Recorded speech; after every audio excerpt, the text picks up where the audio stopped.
Много, много отдавна, когато пирамидите били още млади, египетските крале играели на могъща и страховита игра. Постепенно тази черна магическа игра прераснала във война, която заплашвала да унищожи целия свят. Но се появил един смел и могъщ фараон, който заключил магията в няколко хилядолетни елемента. 5000 години по-късно едно момче на име Юги открило тайната на хилядолетния пъзъл и в него се отключили древните магически енергии. Съдбата го избрала да защити света от връщането на черната магическа игра, подобно на смелия фараон преди 5000 години.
Джоуи, хайде играй вече! Добре, не. Ето, моят каменен великан ще те потроши. Да, Тея, сякаш тази слаба карта може да се мери с моя каменен гигант. Откажи се. Вероятно нямам шанс, освен ако не използвам картата Светлинен дъх. Може ли да го направи? О, да. Светлинният дъх разгражда каменните чудовища и ги превръща в купчина камъни. Така жизнените ти точки стават 0, Джоуи. Отново загуби, аз спечелих. Не те бива много в тази игра. Тристан е прав. Не ме бива. Не мога да спечеля дуел, дори и животът ми да зависи от това. Защо става така, Юги? Защо никога не печеля? Покажи ми къде греша. Като начало, нека разгледаме картите ти, Джоуи. Добре. Ето ги. Благодаря. Какво ще кажеш? Не са ли силни? Никой не може да спечели с такива карти, Джоуи. Ти имаш само карти с чудовища. Така е. Събрах всички страховити чудовища, които намерих. Но смисълът на играта не е в силата. Въпросът при дуелите е да комбинираш картите с чудовища с магическите карти, за да увеличиш силата им. Без магически карти, чудовищата ти ще бъдат смачквани всеки път. Видя ли? Точно тези неща трябва да разбера, Юги. Помогни ми да науча повече. Дядо ми е специалистът в семейството. Може би той ще ти помогне. Дядо, водя ти нов ученик. Ученик? Надявах се, че понеже ти разбираш най-много за чудовищата, ще можеш да ме научиш. Да уча теб, дуелите с чудовища са много сложна игра. Ти ли ми го казваш? Те ме би 3 пъти подред. Всъщност те би 5 пъти подред, Джоуи. 5 пъти? Господи! Да, бих могъл да те превърна в добър състезател в турнири, но само ако си готов да прекараш безкрайни дни и безсънни нощи в упорито учене.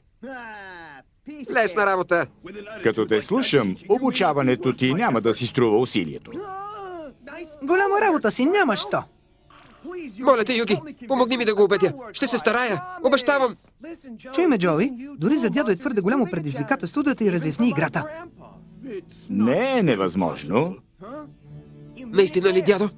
Джоуи, щом вече веднъж ти каза, че не може да го направи, значи не може. Не съм казал, че не бих могъл, но съм съгласен, че ти трябва много работа. Ще направя всичко. Обещавам, обещавам. Добре. Тогава започваме обучението веднага, млади приятелю, и повярвай ми, аз ще те науча да играеш. Можеш ли да ми кажеш, кое е най-силното чудовище? Ами... не. Можеш ли да ми кажеш най-слабото? Не. Сигурно знаеш какво е карта капан, нали? Ами... нямам представа. Добър вечер на любителите на дуели и 10 милиона зрители. Добре дошли в купола за дуели с чудовища. Днес тук ще се определи регионалния шампион в дуелите с чудовища. От 200 участници в турнира накрая останаха само 2. Моля, Аплодисменти за Уивъл Андервуд, играчът с боболечки. И противникът му номер 1 в света, Рекс Раптор, играч с динозаври. Момчето боболечка срещу динозавърския дъх. Какъв е този мач? Аз трябваше да съм на тяхно място. Знам, че се обучаваш от седмици, но тези са друга категория. Още не си готов. Права си, но... Плюс това си толкова уморен, че чак очите ти се затварят. Уроците на дядо се оказаха твърде сурови за него. Много съм уморен. Почивка. Нямаш време за почивка. Защо си тук? Да се обучаваш или да си наваксваш с пането? Вярно се оказа поговорката: ако заспиш, губиш. Сигурно съм бил луд да си мисля, че мога да науча тази смахната игра. Време за уроци. Как? Не свършихме ли? Не още, бързеливецо. Стига си мрънкал, Джозеф. Знам, че работи дълго и упорито, но вече започна да ставаш състезател. Много се гордея с теб. Дядо, благодаря. Между другото, Юги, този пакет пристигна за теб. Пакет? Какво има в него? Не знам. Пристигна по почтата. Идва от индустриални илюзии. Индустриални илюзии? Това е компанията, която създава игрите с чудовища. Защо по дяволите ти изпращат пакет, Юги? Нямам представа. Може би са чули, че съм победил световния шампион. Говориш за Кайба? Да, матчът не беше официален, но Кайба отпадна от турнира заради мен. Изтегли последната си жалка карта, за да те довърша, Юги. В тестето на дядо ми няма жалки карти, Кайба, но то се държа... непобедимия Екзодия. Невъзможно! Екзодия! Унищожи го!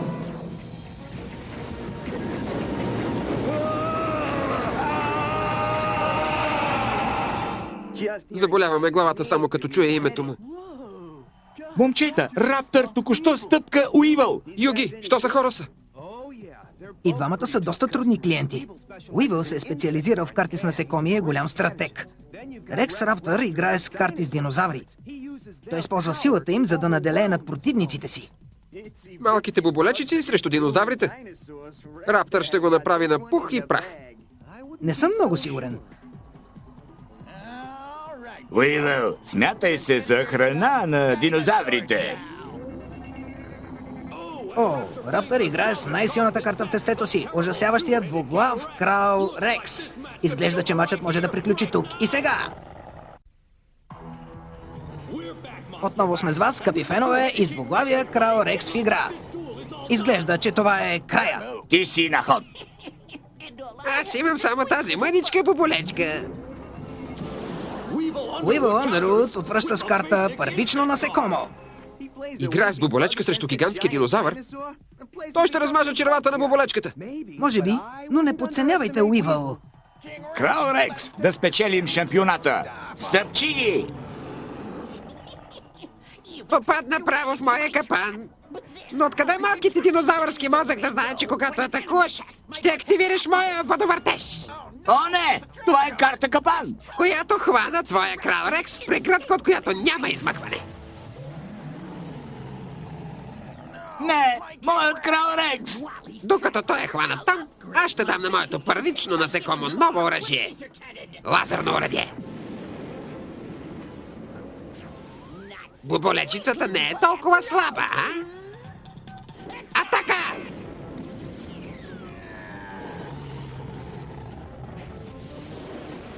И крал Рекс е унищожен. Победен от насекомо!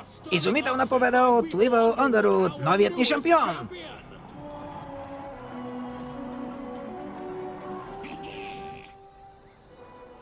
Господи, крал Рекс, смазан от боболечка. А сега да аплодираме новия ни шампион.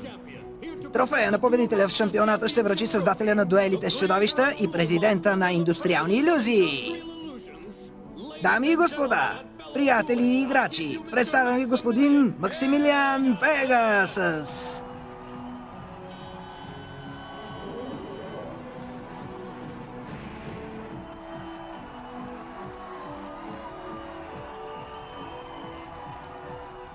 Поздравление.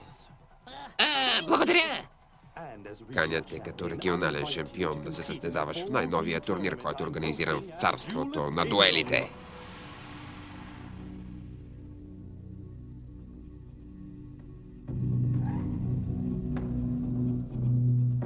Господин Пегасъс, след изявлението ви от тази вечер към царството на дуелите ще се отправят хиляди участници. Да, надявам се с това събитие да привлека онези, които притежават хилядолетните части, които търся. Което ми напомня. Пакетът беше доставен на момчето, както заповядахте, сър. Отлично. Покрай вълнението от шампионата забрави да си отвориш пакета, Юги. Какво ли може да е? Някаква ръкавица? И звезди? Може би на касетата има обяснения. Да я пуснем и да проверим. Добре.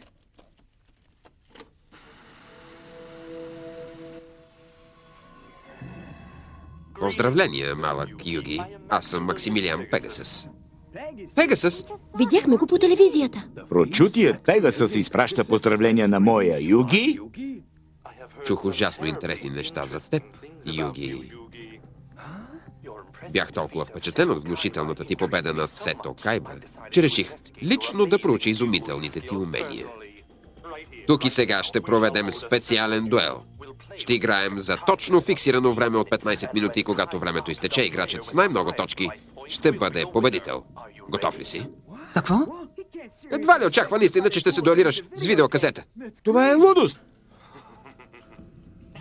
Не, това е магия. Става тъмно и студено, а другите не могат да помръднат. Какво им направи? Къде ни отведе? Вече не сме в света, който познаваш, но ще те върна обратно след играта. Тогава да се дуелираме. Югио!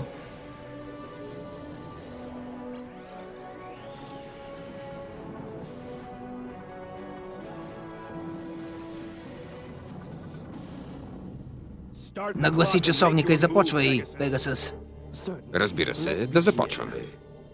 Нервен ли си, момче? Би трябвало. До сега не си срещал играч, като мен. Може да си добър, Определено съм. но аз ще те победя, за да спася приятелите си. Никого няма да спасиш с тази карта, Дракон. Как? Казах ти, че до сега не си виждал играч като мен. Знам всеки ход, който ще направиш, още преди да си го направил. Да знам всеки твой следващ ход ми дава известно предимство, нали? Какво? Например, като знам как ще играеш. Ще отвърна с кутия за улавяне на дракони. Тя ще извлече дракона Комори от картата ти и ще го затвори. Капан, за да не играе срещу мен. Това е лудост. Първо ми чете мислите, после съживява чудовището ми от картата. Това тъмно измерение, в което се намираме, се нарича Черното царство. Мистично място, където можеш да призовеш невероятни чудовища и невъзможното става възможно. Това, което казваш, не може да е вярно. Кажи ми, Юги, вярваш ли, че в тези карти има магия? Не знаеш ли? Нали ти си измислил играта? Ами ако ти кажа, че не съм? В древни времена египтяните се я наричали черната магическа игра. Могъщи фараони са водили мистични дуели в други измерения, точно като нас сега. Но не с карти. Те са се биели с истински чудовища и истинска магия. Магичните сили били толкова могъщи, че египтяните изгубили контрола над тях и почти унищожили целия свят. Много хубава история, Пегасъс, но тези чудовища не са истински. Кажи го на дракона флейтист, когато флейтата на Възкресението освободи драконът и Комори, но го постави под мой контрол. Трябва да отвърна. Сребърен зъб.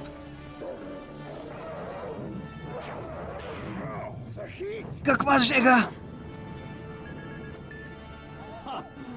Както виждаш, Юги, чудовищата са съвсем истински. А също и доста опасни.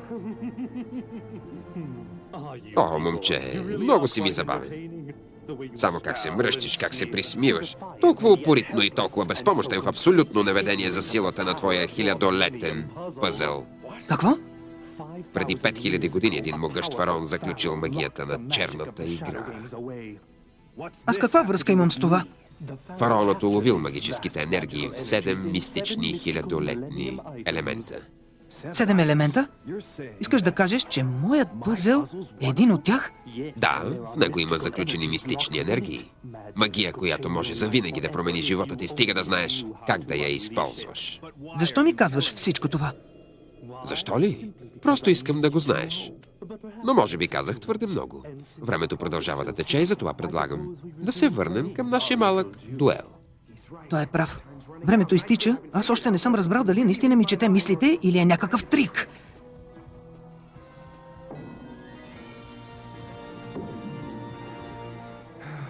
Трябва да опитам нещо. Може би вой над зомби. Един момент. Той определено знае какво ще направя. Но как? Вероятно е свързано с онова негово странно око.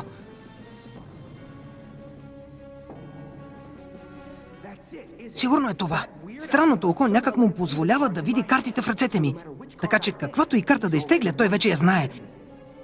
Това ме навежда на мисълта... Побързай, момченце, времето изтича за теб и приятелите ти. Пегасъс очаква да играе с една от картите в ръцете ми.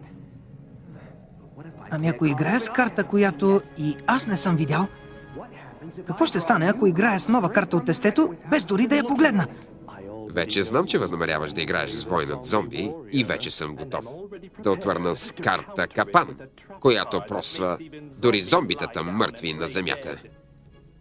Не и този път. Разкрих малката ти игра, Пегасъс. Може и да виждаш картите в ръцете ми, но не виждаш картите, които тегля от тестето. Следващата ми карта е черния магиосник. Големия страшен черен магиосник. Подигравай се колкото си искаш, но моят магиосник ще унищожи твоя дракон. Давай, що мислиш, че ще помогне? Не само ще помогне, Пегасъс. Ще те доведе до загуба и аз ще мога да спася приятелите си. Ако може да го направи, тогава действай. Черен магиосник. Атака с черна магия.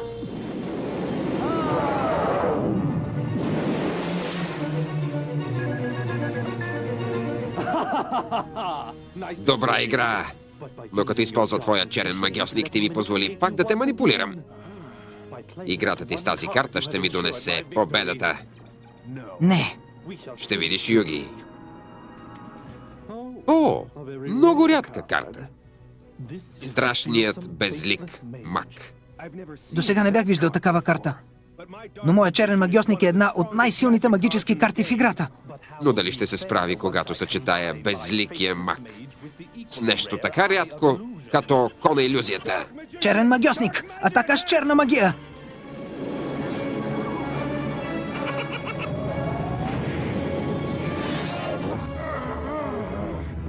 Черен магиосник! От атаката ми нямаше никакъв ефект. Неговия безлик маг трябваше да е унищожен. Но той ще стои, а времето ми свършва.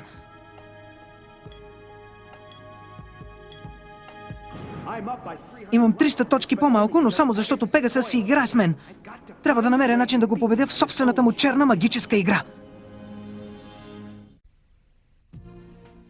Пегасъс знае всякакви номера, но аз ще намеря начин да го победя. Трябва само да вярвам в картите на дядо. Атакувам твоята комбинация с рицаря Елф. Този могъщ воин ще нареже на парчета твоя безлик маг. Вярно, че твоят елф е могъщ, но ти пак подцени невероятната мощ на моето око на илюзията. Не! Атака с черна магия!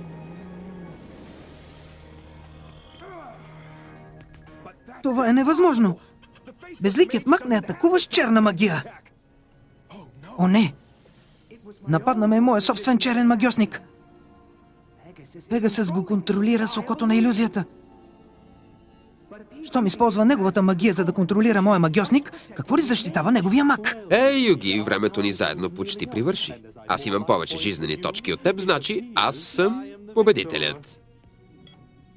Времето още не е свършило, Пегасъс. А ти остави твой безлик маг незащитен за физическа атака. Призовавам скелета! Атака!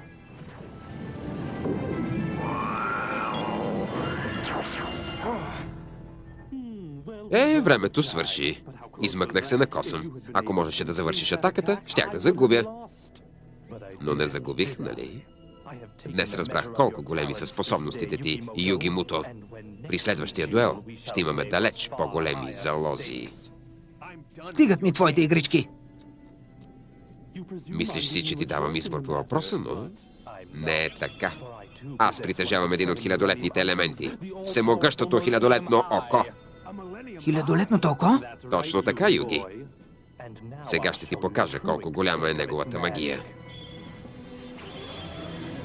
Разбираш ли, установих, че с подходящ стимул мога да накарам всеки да играе моята игра.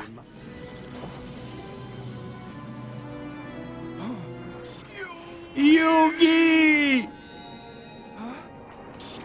Дядо! Да, пак ще се дуелираме, Юги. Как иначе ще спасиш душата на дядо си? Дядо! Дядо! Дядо!